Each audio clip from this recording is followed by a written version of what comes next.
Okay, so we'll be starting with this chapter, gravitation. I will request the students to switch on their camera. 51 people there in the meeting. और 2 लोगों ने camera on कर रखा है, which feels very bad.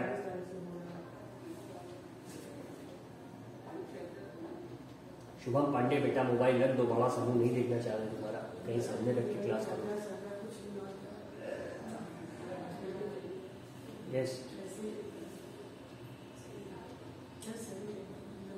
So gravitation, right?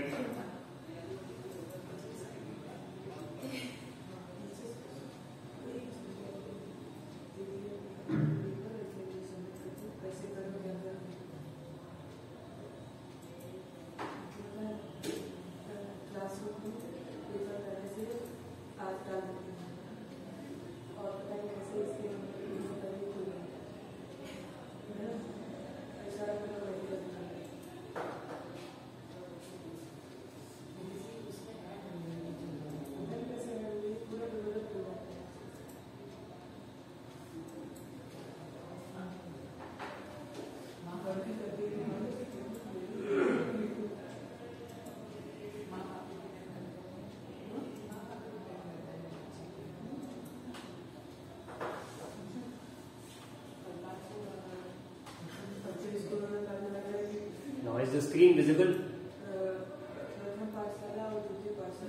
Yes.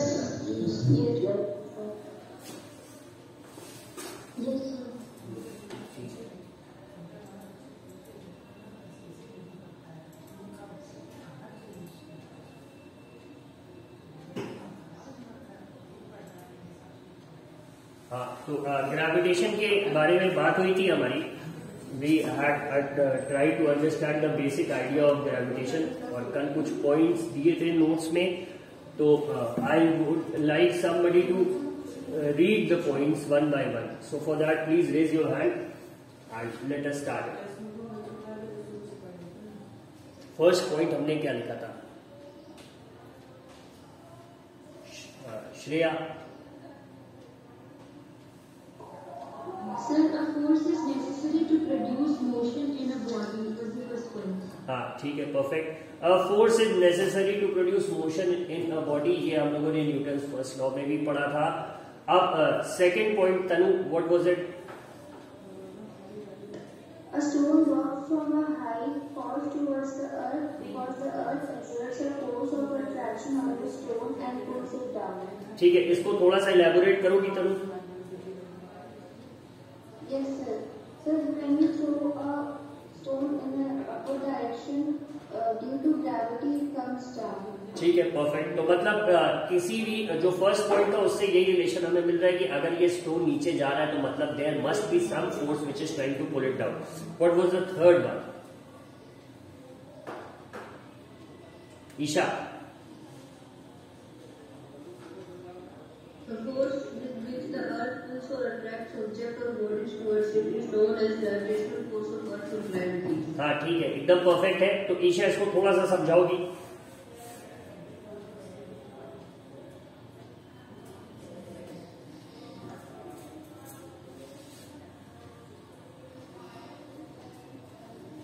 Isha. The force which earth exerts on us to pull us down is called gravity.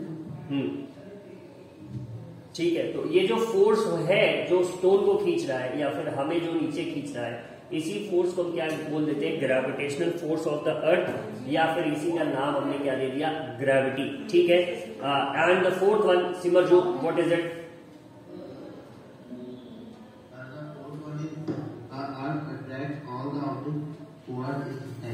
ठीक है, perfect है. ये अर्थ सारे ऑब्जेक्ट्स को अपने सेंटर पे अट्रैक्ट कर रही है. इसका मतलब ये हुआ कि सपोज अगर ये अर्थ है, can you all see the screen? कैमरे में दिख रहा होगा.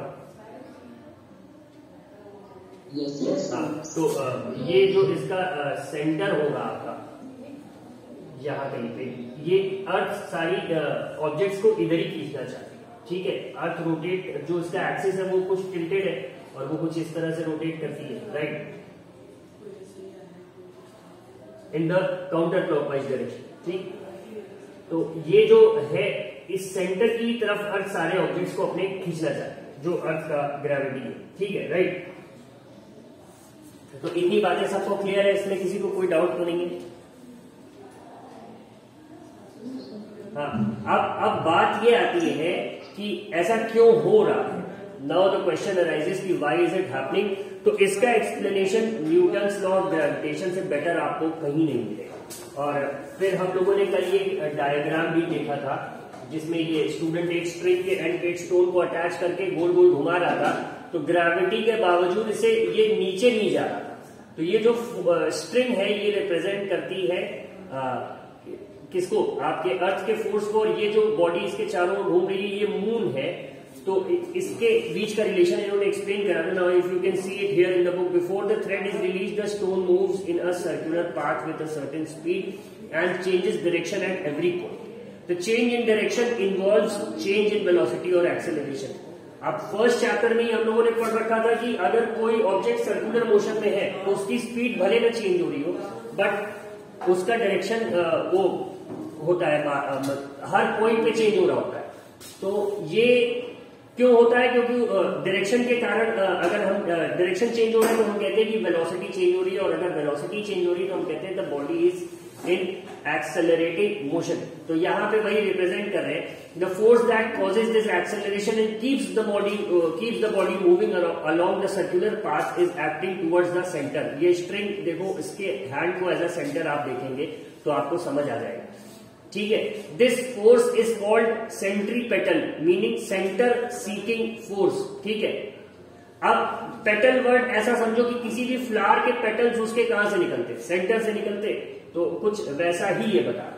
इन the absence of this force the stone flies off along a straight line. This straight line will be a tangent to the circular path. अब ये टैंजेंट वाली जो बात ये कर रहे हैं, इसका ये मतलब हुआ कि अगर सपोज ये एक सर्कल है, ठीक है,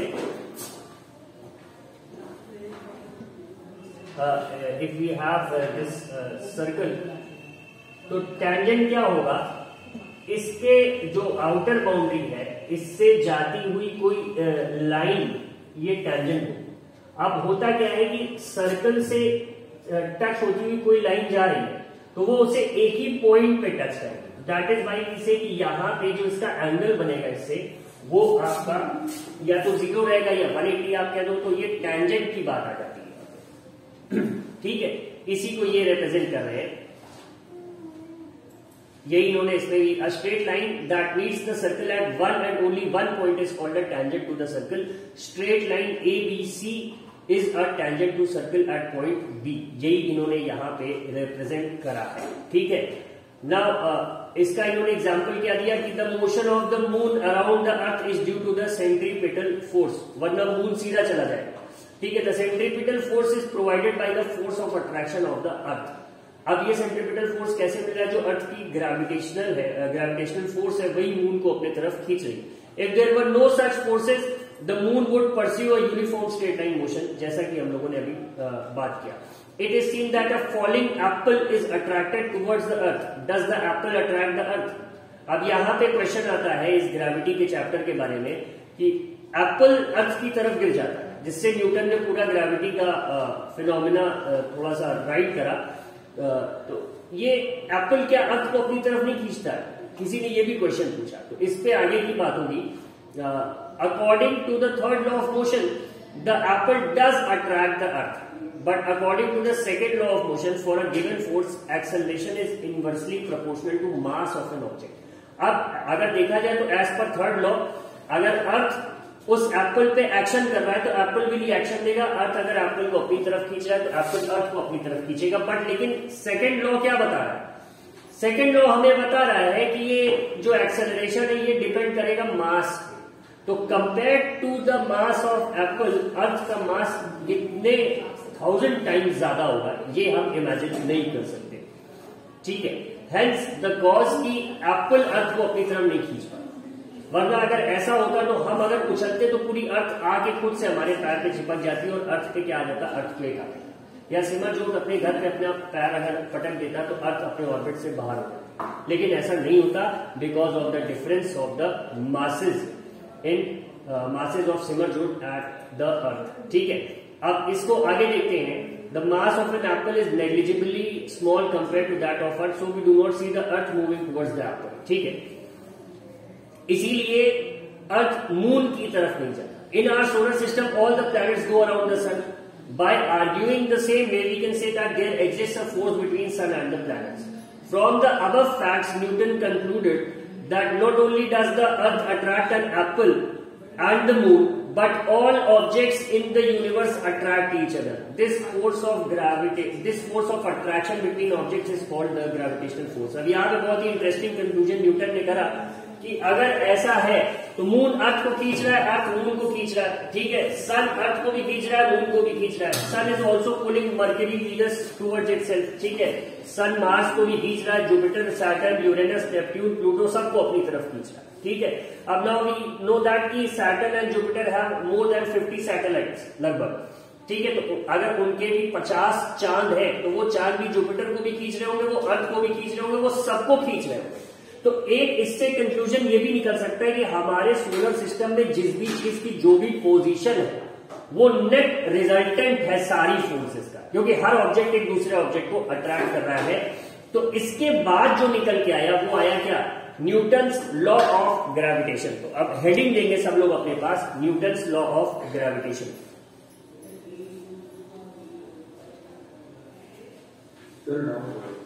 हाँ रुद्र. सर, सन क्यों नहीं अट्रैक्ट करने का मून को, क्योंकि सन की तो ज्यादा ग्रेविटेशन फोर्स है.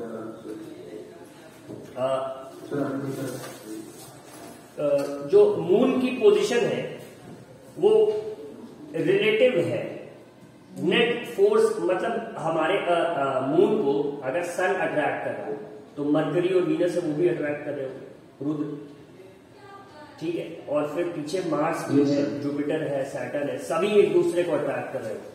तो इन सबकी फोर्सेस अप्लाई होने के बाद, जैसे हम लोग अगर force and laws of motion के चैप्टर में पढ़ते हैं कि एक ऑब्जेक्ट है उस पे एक तरफ से 5 न्यूटन का फोर्स लग रहा है, दूसरी तरफ से 3 न्यूटन का फोर्स लग रहा है, तो नेट फोर्स उस पर कितना एक्ट कर रहा होगा, 5 - 3 मतलब 2. और वो ऑब्जेक्ट मूव किधर करेगा, जिस डायरेक्शन में ज्यादा वाला फोर्स लग रहा होगा, और नेट फोर्स कितना हो जाएगा, 2 न्यूटन हो जाएगा. ठीक है, तो इसी तरह से जो तुम क्वेश्चन पूछ रहे हो कि सन अगर मून को अट्रैक्ट कर रहा है, उसकी पार जाना है तो उसे खींच लेना चाहिए. बट ये भी तो देखो कि मून को खींचने के लिए अर्थ क्या है, ज्यादा सक्षम है, क्योंकि moon is nearer to the earth compare to the sun. और इसी मून को पीछे आउटर ऑर्बिट वाले प्लैनेट्स भी खींच रहे हो. तो मून की या अर्थ की या जुपिटर की जो भी पोजीशन है वो नेट रिजल्टेंट के कारण सारी फोर्सेस कैंसिल आउट होने के बाद सब एक न्यूट्रल पोजीशन में खड़े, ऐसा समझ. बात समझ आई रुद्र? ठीक है, तो अब Newton's law of gravitation heading देंगे, इसके बाद लिखेंगे फर्स्ट पॉइंट लिखेंगे सब लोग.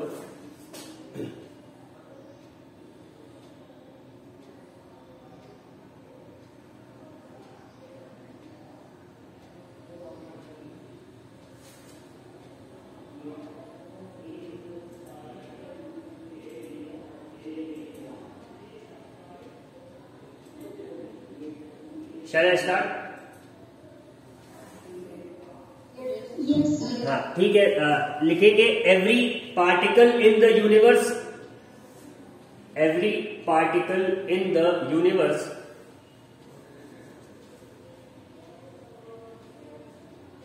attracts every other particle, every particle in the universe attracts every other particle,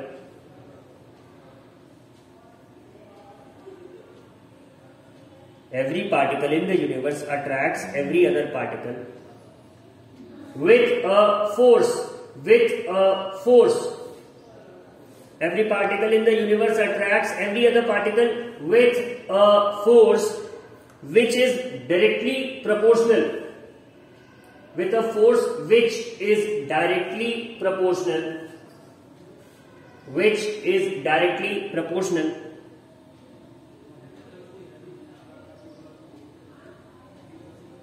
to the product of their masses, which is directly proportional to the product of their masses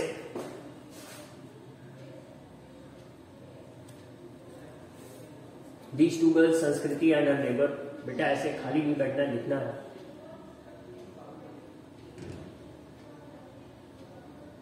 संस्कृति, can you hear me? संस्कृति सिंह.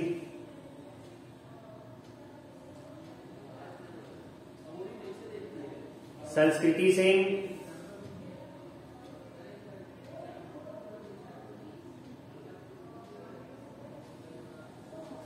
अच्छा ठीक है, respond नहीं कर रहे. तो हम लोगों ने लिखा every particle in the universe attracts every other particle with a force which is directly proportional to the product of their masses. इतना लिख लिया सबने? Yes, sir. ठीक है. एंड इनवर्सली प्रोपोर्शनल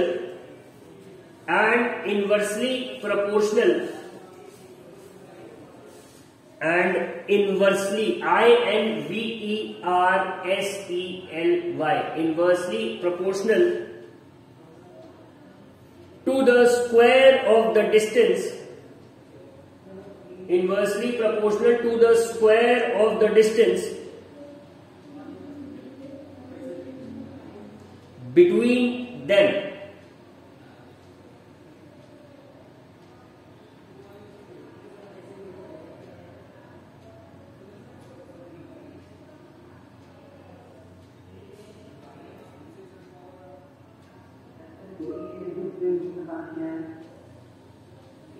बता रहे, रिपीट करें. Is directly proportional to the product of their masses and inversely proportional to the square of the distance between them. लिख लिया इतना सबने? Yes, sir. Yes, sir. Yes, sir. ठीक है. अब इसी में कंटिन्यू करना है. The direction of the force, the direction of the force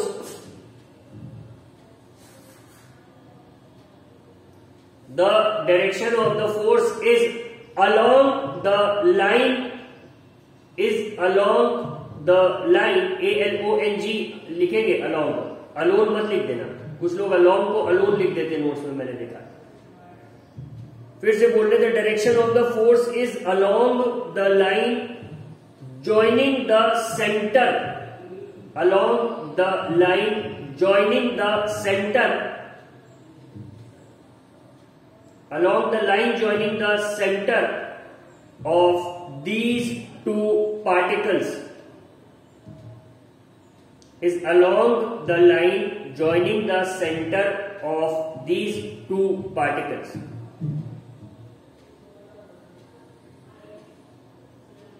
ठीक है, लिख लिया सबने? Yes, sir. Now इसको समझते हैं. Suppose there are two objects. ठीक है.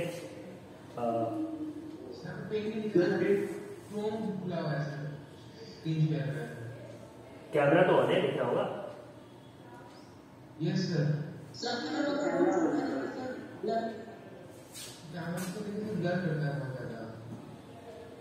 अच्छा. Yes, sir. Now is it visible? Give me that. Yes, sir. हाँ, ठीक है. तो अब ये जो बात इन्होंने बोला कि सपोज ये दो ऑब्जेक्ट्स हैं, एक का मास हम बोल देते हैं है स्मॉल m, एक का मास हम बोल देते हैं कैपिटल M. ठीक है. ये इन दोनों ऑब्जेक्ट्स का क्या हो गया? सेंटर हो गया, पार्टिकल्स का मास. ठीक है. और इनके बीच का जो डिस्टेंस है वो हम मान लेते हैं कि क्या है? d. ठीक है. तो अब जो ये लॉ ऑफ ग्रेविटेशन बता रहा है, वो बोल रहा है कि जो ग्रेविटेशनल फोर्स होगी ये क्या होगी? डायरेक्टली प्रोपोर्शनल होगी to the product of their masses. मतलब कि स्मॉल m और कैपिटल M को मल्टीप्लाई कर दे तो जो आएगा ये उसके डायरेक्टली प्रोपोर्शनल होगी. डायरेक्टली प्रोपोर्शनल ये भी बता रहा है हमें कि जैसे जैसे दोनों पार्टिकल्स का मास बढ़ेगा, दोनों के बीच का जो फोर्स ऑफ अट्रैक्शन है वो क्या होगा? बढ़ता जाएगा. और इन्होंने अगली बात बोली कि ये इनवर्सली प्रोपोर्शनल है किसके? Square of the distance between them. मतलब इन दोनों के बीच की जो दूरी है उसका स्क्वायर निकाल लीजिए आप, तो उसके बराबर है. ठीक है. इनवर्सली प्रोपोर्शनल मतलब ये बता रहा है कि जितना ज्यादा डिस्टेंस रहेगा दोनों ऑब्जेक्ट्स के बीच में, फोर्स उतना ही घटता है. तो अगर इन दोनों इक्वेशंस को हम ज्वाइन करें तो ये हमें कुछ ऐसा बताना चाह रहा है। ठीक है, ये बात समझ आ रही है सबको? अभी तक कोई बहुत कठिन मैथ नहीं लगाई है इसको।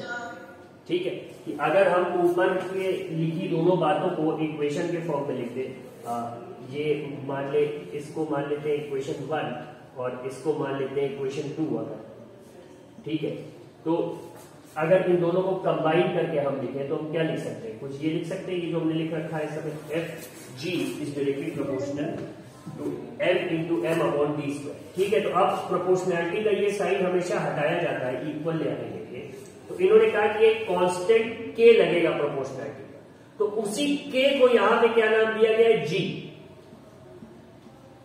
ठीक है, इंस्टेड ऑफ कॉलिंग इट के उन्होंने उसको जी बुलाया, और यही क्या है? Universal gravitational constant. क्या है? Universal gravitational constant. ये बात लिखी हुई है आपके एनसीईआरटी में भी under the heading 10.1.1 universal law of gravitation. अगर सबको दिख रहा हो, बुक हो सबके पास? Yes. ठीक है, ये दिख रहा है सबको? This is the just a second,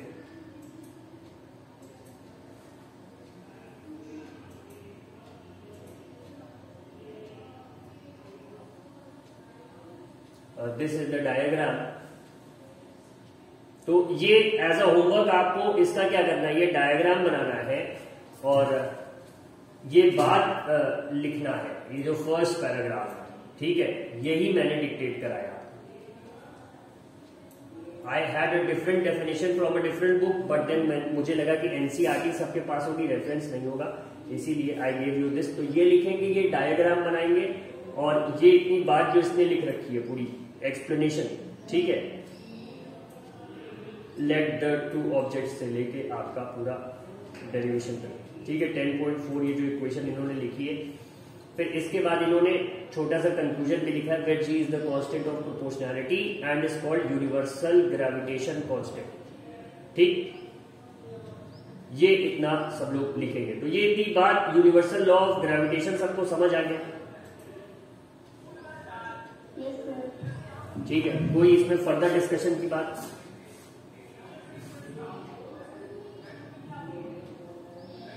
किसी को कोई डाउट?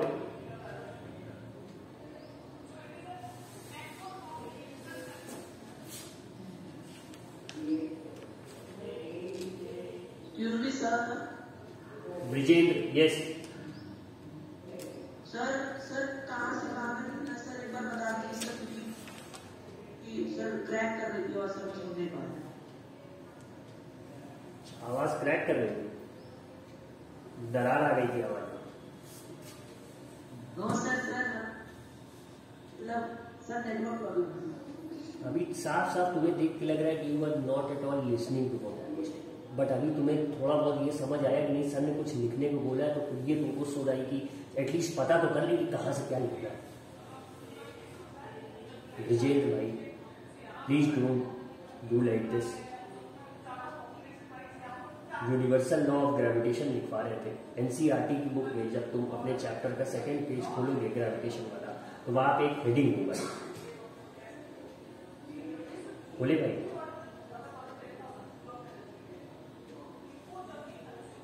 विजेंद्र, थारा भाई विजेंद्र,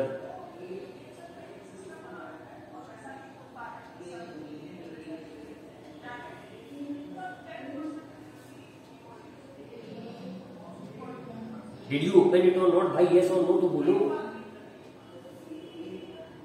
यस सर। हाँ, तो उसमें universal law of gravitation heading दिख रही है सेकंड पेज पे। Yes sir. हाँ, तो वो पूरा लिखना है, ठीक है? Okay sir. थारा भाई Vijendra, thank you.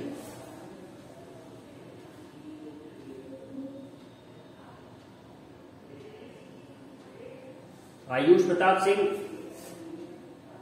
Yes sir. हाँ, कैमरा ऑन करके मुंह दिखाओ बेटा, पहले बहुत देर हो गया तुम्हें देखे। ये कॉलर बटन क्यों बंद करे? सर टाइम है, टाई नहीं पहनी तो कॉलर बटन बंद कर लिया। कॉलर भाई, टाई पहनने पे ही कॉलर बटन बंद की जाती है, वरना नहीं की जाती।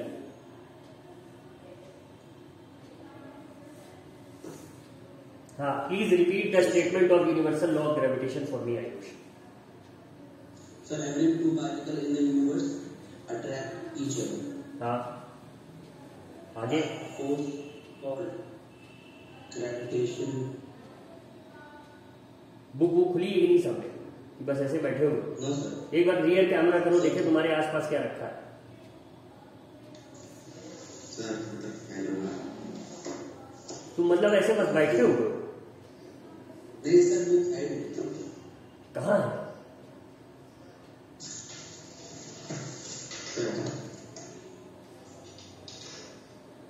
अलाउड नहीं, अभी कसम तुम्हारे घर आके तुमको हम बुक खोल पाते।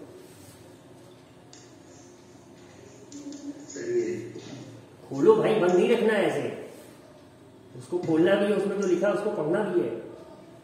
आयुष मेरे भाई। Sir, every object in the universe attracts every other object with a force which is proportional to the product of their masses and inversely proportional to the square of the distance between them. ठीक है, Force is a line joining the center of nature. ठीक है, perfect perfect. Thank you Ayush, thank you for the cooperation. बाकी कोई और जो repeat करना चाहे? परीक्षित सूरी, कैमरा ऑन करो थोड़ा, देखे तुम्हारा मुंह।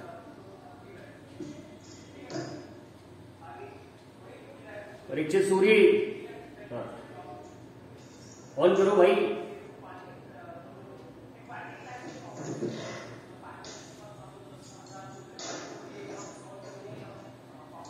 परीक्षित,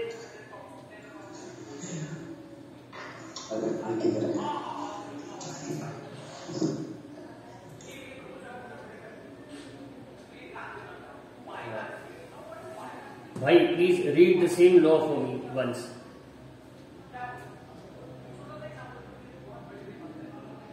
अनम्यूट भी करना पड़ता है। Every object in the universe attracts every other object with force which is proportional to the product of their masses and inversely proportional to the square of the distance between them. The force is along the line joining the centers of the two objects. ठीक है परीक्षित, इसको थोड़ा सा explain करो, elaborate करो। The force is directly proportional to the product of masses. हाँ, इसका मतलब क्या होगा? Directly proportional to the product of masses, इसका मतलब क्या होगा? सर जैसे मास बढ़ेगा वैसे फोर्स भी बढ़ेगा। इसका कोई एग्जाम्पल देके बताओ, न्यूमेरिकल एग्जाम्पल। सपोज तुम और सिमरजोत खड़े हो, एक का मास 10 है, एक का मास 8 है, तो ये क्या कहना चाह रहा है? सर जैसे मास बढ़ेगा वैसे फोर्स भी बढ़ेगा। नहीं ये ठीक है, but suppose Simarjot has a mass of 10 kg, you have a mass of 6 kg, ठीक है? तो ये 10 into 6 क्या हो जाएगा? 60, ठीक है? Directly proportional to the product of the masses. Product की बात हो रही है, तो दोनों के मास को आप क्या करोगे? मल्टीप्लाई करोगे। ना तुम दोनों ऑब्जेक्ट्स में से जिसका भी मास जितना ज्यादा बढ़ता जाएगा उतना ही ये भाई नेट प्रोडक्ट भी बढ़ेगा। आप 2 into 4 कर रहे हो और उसके बाद 16 into 4 कर रहे हो, तो 2 into 4 तो आपको 80 देगा, बट अगर 16 into 4 कर रहे हो तो वो 64 देगा ना, नेट क्वांटिटी बढ़ेगी।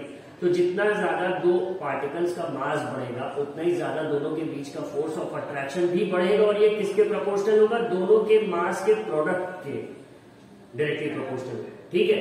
And inversely proportional to the square of the distance between them.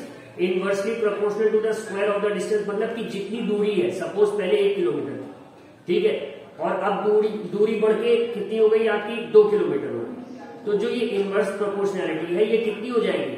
2 के स्क्वायर के बराबर हो जाएगी, मतलब 4 हो जाएगा, ठीक है? डिस्टेंस बढ़ा 1 किलोमीटर, बट ग्रेविटेशनल फोर्स क्या हो जाएगी? 1/4 हो जाएगी, ठीक है? Inversely proportional to the square of the distance between them. ये बात अच्छे से सबको समझ आ गई?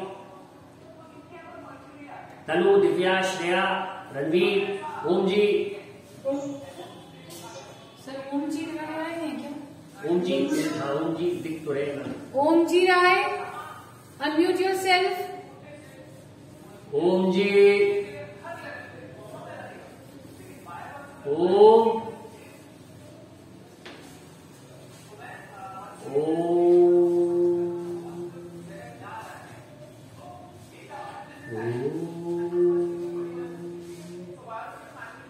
नहीं रिस्पॉन्ड नहीं कर रहा।